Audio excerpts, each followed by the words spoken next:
Welcome, everyone, to yet another episode of the Spartan Educator podcast. This is the first episode of 2026, the first episode of the spring semester of 25-26, and I thought there would be no one better to start this new year off with than the Dean of the School of Education right here at Norfolk State University, the illustrious Dr. Denelle Wallace-Alexander.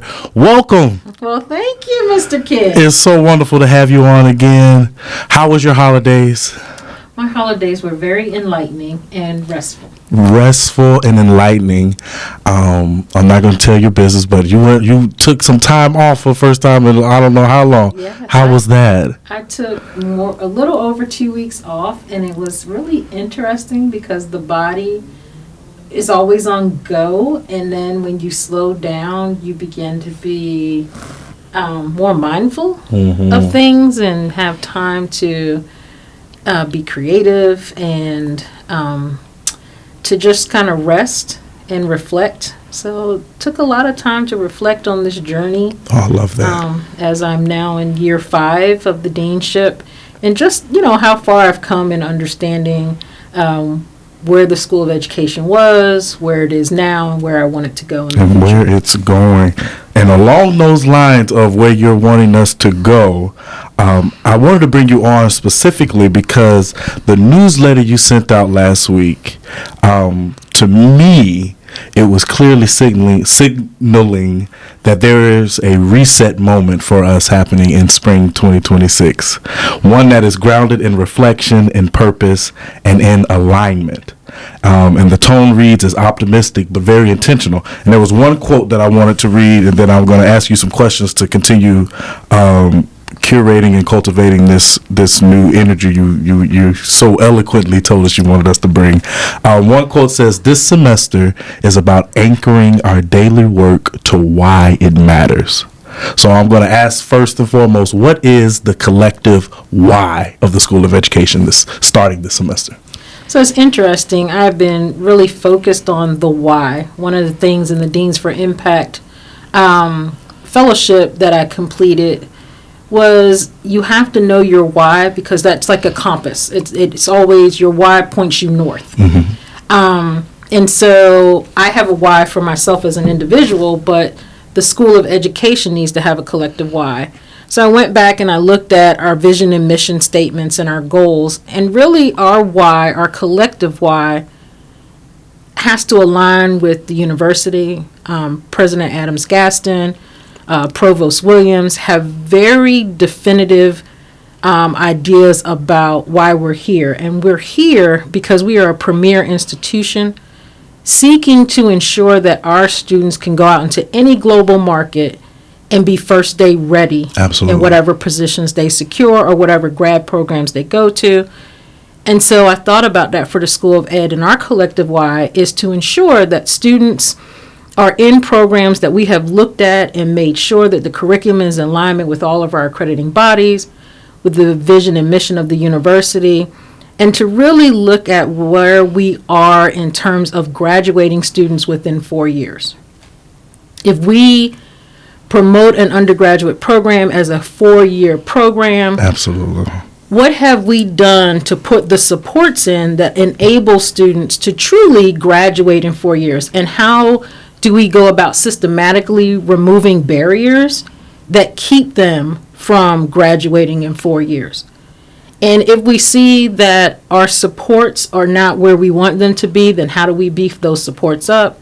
How do we lean upon academic affairs and all that they have to offer us to ensure that we are providing the supports that our students need, which really requires us to dig deep and know who our students are. Yes, we have to know them to be able to reach them for sure. Right. We have to know them. We have to know what their needs are. So it really is this awakening of, why am I here? I am here to ensure that the students who are in my program, the programs in which I teach, have everything they need to be successful. And that I will be very active and intentional about utilizing intrusive counseling. Yes. Intrusive advising. I need to connect with them and really talk about, this is where you are, This is where we need you to be. This is the path we need you to take to get there. And then just keeping accurate record of the things that work and not being afraid to say, well, that's the way we've done it, but that's not really working. Right. Because be willing to change it up a little bit. As times change, people change, students change, and we need to be prepared to let go of certain things and to embrace certain new things. Absolutely. I heard you mention something of the intrusive advising, the intrusive counseling. One of the things I wanted to ask was, how can individuals at the different levels, whether it's your admin, your faculty, your staff, how can they begin to start making those connections in meaningful ways? I think that kind of starts with the whole customer service piece. I loved how we started out this that has semester. been remarkable. And I think that is a great mindset to have. think Bishop Kim Brown kicked it off, and it was like watching a soccer game. Bishop Kim Brown kicked it off.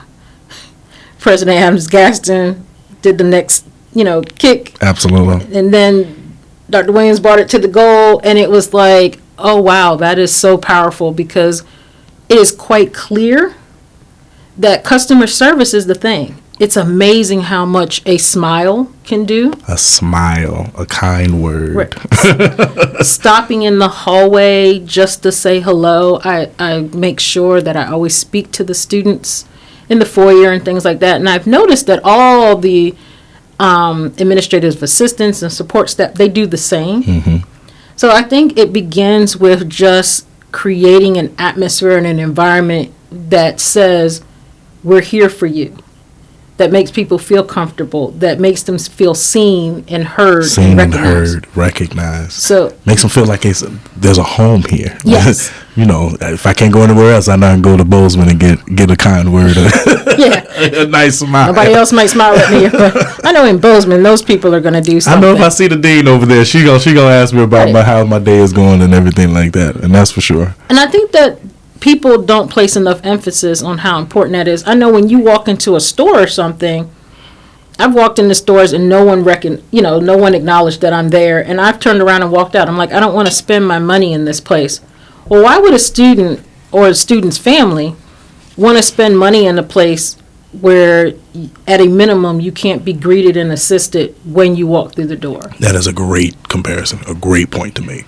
If I don't feel like this is somewhere worth my time, my energy, it really can't be worth my money. And it's funny because by being off, I was able to reflect. I am, if nothing else, a reflective practitioner. Maybe that's because when I came through my teacher preparation and even into my master's degree, it was all about the reflective practitioner. And I think we need to return to that. Looking back on journal entries from when I first started as dean until now, I could see the one thing I always came back to. A lot of my journal entries are about the people who assisted me, or people who came and did something as simple as, well, I know there may not be a lot I can do, but is there anything I can do to help? Anything at all, yeah. And I was like, wow, that's powerful, because the same names kept popping up over and over and over and over again.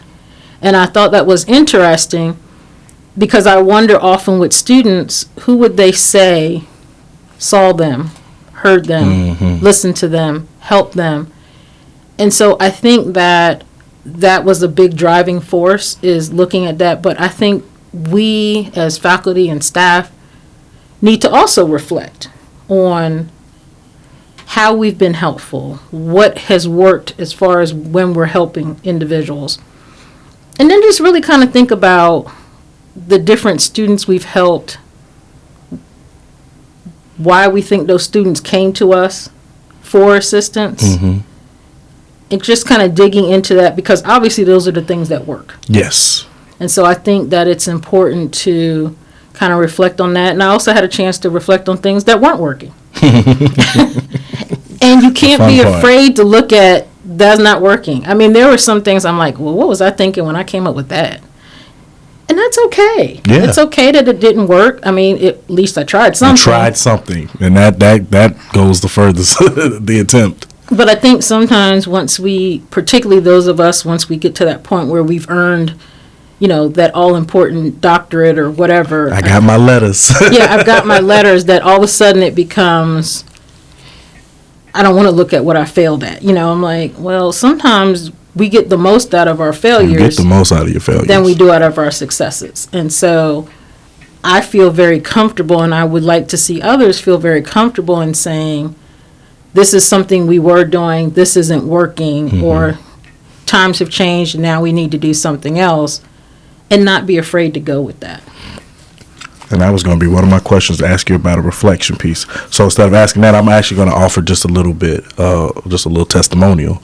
I started off at Norfolk State in the interdisciplinary studies department, an INT, and I, being a mid-20s person that came back to school just trying to get my degree so I could get into the workforce, I was very content holding my head down and just getting it done.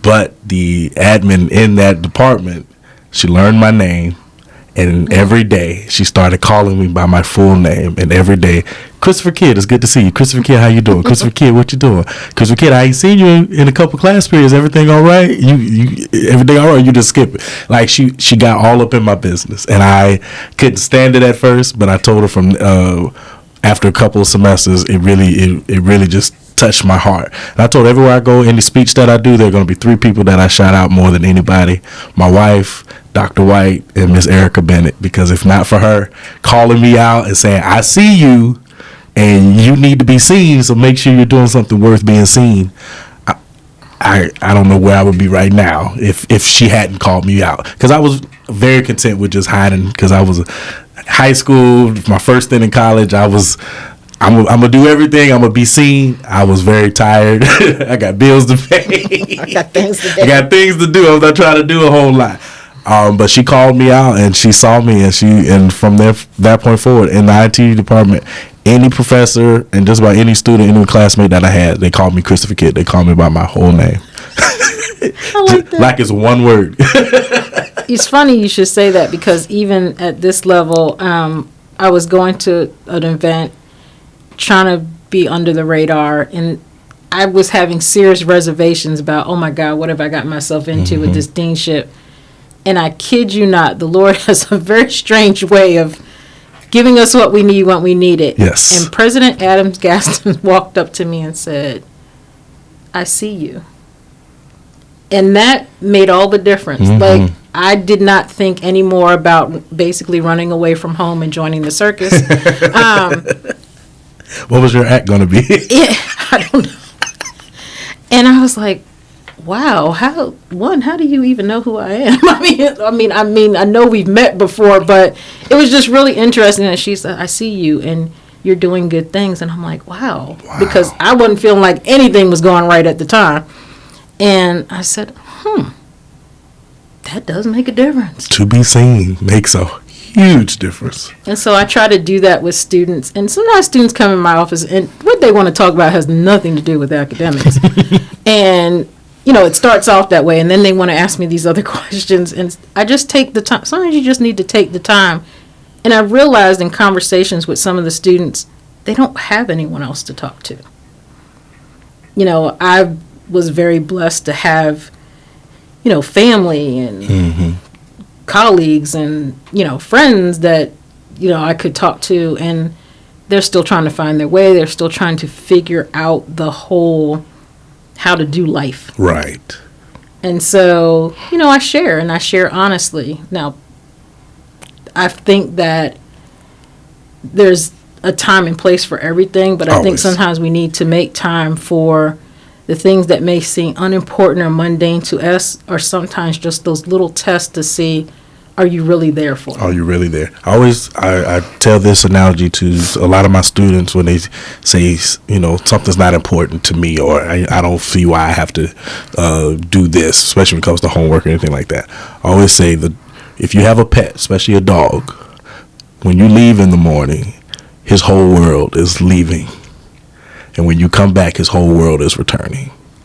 And a lot of times you don't realize how much you are somebody's world, or how much you are part of somebody's world. And you have to treasure those connections. And if you don't treasure them, at least give some type of reverence to them, where you can recognize, okay, there's something bigger bigger than myself happening here, and I got to make room for that. I love that.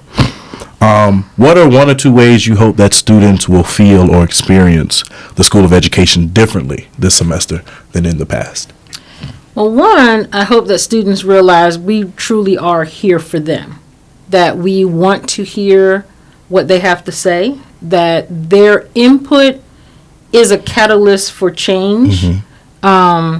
We want students to feel very comfortable that when they graduate, they're truly ready. They may not feel ready, but that they are truly ready. And I really want to make sure that the field experiences that they engage in, the internships that they engage in, are truly meaningful. That those experiences that they have applying the knowledge that we've poured into them really enhance their skills and their techniques, and that they are able to go out with confidence and be able to stand in any room and know I am a Spartan and I am ready. And I am ready. Incredible. You highlighted the vital role of administrative assistants and their focus on efficiency, customer service, and streamlining processes during the newsletter. How do these behind-the-scenes efforts connect directly to student success and faculty effectiveness? I think the fact that they are so well connected that we recognize we can't function without them. But also, I think what's interesting about that is the more creativity you have, the better things are. And I think that the administrative assistants in the School of Education, one, they're very collaborative. So they work together to come up with solutions. And they're on the ground floor of things. So they know when, we put that in Teams in this place, but that doesn't really work because it's overlooked. So we need to move this to here. Or we had such and such a program, but when you do the certificates this way, it creates more problems. Okay, well, how do you want to change it? I think we really need to make sure that the persons who are working with things every day have the most say-so in how to make it efficient. Also, we have a creative group, and I think you need to let people's creativity shine. Yes. Everybody has certain talents. And so I like when people come to me and say, hey, I have this idea. I like to, one, refer back to, does it fit in with the why? How will it improve the experiences of our students? And how will it move things along in line with our goals? And the administrative assistants are very keyed into that. They're very clued in. And so I think that with our administrative staff, I think that they really understand how it all connects. The more connected they are to everything, the better things flow, which then brings a sense of relief and unity to the faculty, which then brings a sense of relief to the students. And when the students feel relieved, then they are better able to concentrate on the academics and being prepared for whatever it is that they need to do to complete their programs. And so though all those things are interconnected, it's like being a part of fabric. And if you pull that one string and you keep pulling it, eventually the whole thing comes apart. Unraveled. And I think that that's what's important. I think the administrative assistants often see that little pull and are able to repair it before things become unraveled. Oh, that's wonderful. Oh, that's applause to the administrative team here in the School of Education. Not going to toot anybody's horn. I'm a part of that team. So, I'll take a little bit for that. We love this school, and we want to make sure we do everything we can to make it run beautifully and grow successfully. And, the better the school does, the better we do. Exactly. So at the end of the day, what's good for the goose is good for the gander. I really believe that.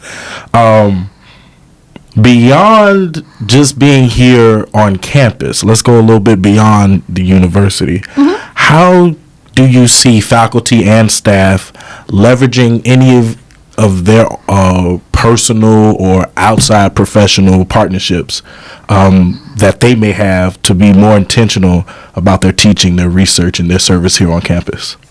Well, I know that we have made a big drive on partnerships. The School of Ed would like to see more of our students do some study abroad. We would like to have more connections with the community. What's odd is that years ago, when I was an undergrad at another institution, Norfolk State was always somewhere, doing some community drive for this and doing something for that. And so we would come over and visit Norfolk State because they were well connected to the churches and community centers and all those things. And I think that that's really important for us to get back to, giving to our community. There are so many community needs that we would not know about if it were not for what our faculty and staff are engaged in. So they often come back and say, I'm doing such and such with my church. Could you allow us to do whatever here? Or do you have students who might be interested? Those connections are what enable us to vary the experiences of our students, but they're also the same groups that come in when we need assistance.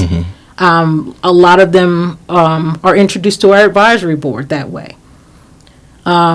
We find new placements for field experiences that way. It's a lot of those community connections and those talents of our faculty and staff that bring those new partnerships to us. And I think that that's an important piece.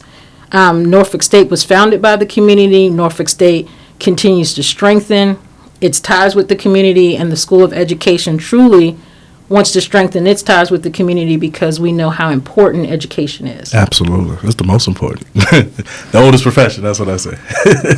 Maybe not the oldest. It's the oldest. It's the oldest. What's the first thing you do in life? Learn. You learn. It may not be the oldest profession that was paid or the oldest profession that, people talked about. Yeah, or recognized. But the first thing that we do as human beings is learn. And where we get that learning from matters. Yes. And I think that that's the most important part. It's where do you get that learning? We all learn, but we don't want it to be a traumatic experience. Right. The body holds on to trauma. So what we want to do is we want to provide as many successes to combat those traumatic experiences or to avoid traumatic experiences. To avoid as well. All right. So we're going to set the tone for the semester. And it says, as we officially begin the semester, what is one mindset or one habit you hope that every Spartan educator commits to make this semester sensational? I hope every Spartan educator will commit to daily reflection. Daily reflection. Because each day is a new day, a new opportunity to be better than the day before. I think we spend a lot of time looking at others, and I've been guilty of this myself, particularly in my youth, that there were people who were, getting these great jobs and getting married and having children. I was like, oh, I'm so far behind. But then you realize the only person you should be in competition with is yourself. And over break, I saw, I can't remember, I always get podcasts and webinars mixed up sometimes, but I saw a person speaking about, and they said, the quickest way to be unhappy is to compare yourself to others. I was like, wow, that's profound. And then I thought about it, and I said, maybe I'm such a happy person because I compare myself to myself.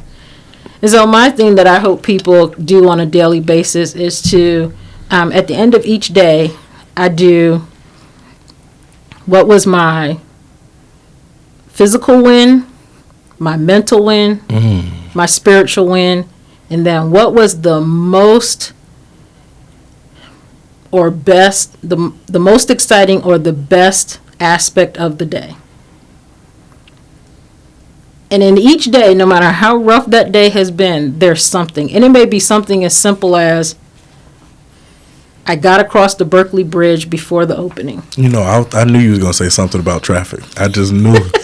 That may be the simplest. That is a big win. That is a big win. And maybe my physical win was only that, sometimes this is a beautiful campus to walk. Sometimes it's just getting out to get a walk on campus. So maybe that was my physical win. And maybe my mental win was that I took 10 minutes to meditate, or I listened to a song and just took a break. And then my spiritual win was that, I took time to pray. But by focusing on that at the end of each day, reflecting on that, I'm not talking about all the things that didn't go right. I'm not talking about, how many people called to fuss me out or anything like that. I am focusing on what was good so that the next day, I'm like, okay, I'm once again going to seek to do even better. Mm-hmm. And so I think that those are important, that you reflect on each day and you consider before you close your eyes at night to go to bed, what can I do better the next day? And so I think that that's what could be a positive focus. It sounds sensational to me. As we step into the 2026 spring semester, I want this conversation today to remind us that our work is more than just tasks and titles. It's purpose and action. Each of us play a role in shaping the educators, leaders, and change makers of tomorrow. Dean Wallace-Alexander, I appreciate you for being here, and I appreciate you for grounding us in the power of the collective why, especially here at the School of Education. And for everyone that's coming through here and going out into the world, I hope that's something that we can all have resonate within us, the collective why. And just to reiterate some of the things she said for those that have been listening, it's a challenge for us to lead with intentionality, to lead with reflection, and to lead with our hearts. Those are the big three things I know that I took away from that. To be intentional, to be reflective, and to be kind, especially to the students. Customer service is huge here. Do you have any closing remarks, anything that you would like to leave with the students, staff, faculty, and everyone listening? I will say that who you're surrounded by really does speak volumes to how much you can accomplish. And so I am blessed to have a phenomenal associate dean and Dr. Cynthia Nicholson. Amazing. We have wonderful administrative assistants in yourself, Mr. Kidd, Miss Angelique Mitchell, Mr. Michael Akins, Miss Fernita Delk, Miss Angela Parker, Miss Shirley Hoskins. Mm-hmm. And so by having all this great team, it really makes leadership easier. It really brings the School of Ed a step above, and it really helps us to ensure that we truly are here for our students and doing what is best to make them the most phenomenal Spartan educators, the most phenomenal Spartans that they can be. Most phenomenal people that they can possibly be. To our Spartan Educator community, let this semester be one where you stay mission focused, stay fully engaged, and be bold in your impact. Let's make this 2026 a sensational semester. Until next time, this has been the Dean's Desk, a specific episode of the Spartan Educator podcast. She will be back, everyone. This is not the only time we're going to see her this semester. But we just want to remind everyone to continue to be your best self and to remind you that Norfolk State School of Education is the premier destination for the future of education. And for everyone at home, behold the green and gold. Before you go, don't forget to like this video, share it with a colleague, leave a comment, and subscribe so you never miss an episode. Your engagement helps us amplify the work happening across our community. Here at Norfolk State University, we are committed to academic excellence, both now and for the future. Thank you for being a part of the Spartan Educator family.